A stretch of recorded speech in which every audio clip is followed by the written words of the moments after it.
21 ದಿನಗಳಲ್ಲಿ ಇಂಗ್ಲಿಷ್ ಕಲಿಬೇಕಾ? ಹಾಗಾದ್ರೆ ಈ ಸರಣಿ ನಿಮಗಾಗಿ. ನಮಸ್ಕಾರ ಸ್ನೇಹಿತರೆ, ವಿವಿಆರ್ ಚಾನೆಲ್ಗೆ ಸ್ವಾಗತ. ಇಂದಿನಿಂದ ನಮ್ಮ 21 ದಿನಗಳಲ್ಲಿ ಇಂಗ್ಲಿಷ್ ಕಲಿಯೋಣ ಸರಣಿ ಆರಂಭವಾಗುತ್ತಾ ಇದೆ.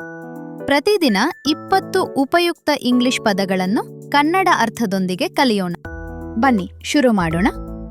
ಹಲೋ, ನಮಸ್ಕಾರ, ಥ್ಯಾಂಕ್ ಯು, ಧನ್ಯವಾದಗಳು, ಪ್ಲೀಸ್, ದಯವಿಟ್ಟು, ಸಾರಿ, ಕ್ಷಮಿಸಿ, ಎಸ್, ಹೌದು, ನೋ, ಇಲ್ಲ, ವಾಟರ್, ನೀರು, ಫುಡ್, ಊಟ, ಬುಕ್, ಪುಸ್ತಕ, ಸ್ಕೂಲ್, ಶಾಲೆ, ಫ್ರೆಂಡ್, ಸ್ನೇಹಿತ, ಫ್ಯಾಮಿಲಿ, ಕುಟುಂಬ, ಹೌಸ್, ಮನೆ, ಟೈಮ್, ಸಮಯ, ವರ್ಕ್, ಕೆಲಸ, ಮನಿ, ಹಣ, happy, Santosh, beautiful, Sundar, good, ಒಳ್ಳೆಯದು, ಲರ್ನ್, ಕಲಿಯಿರಿ.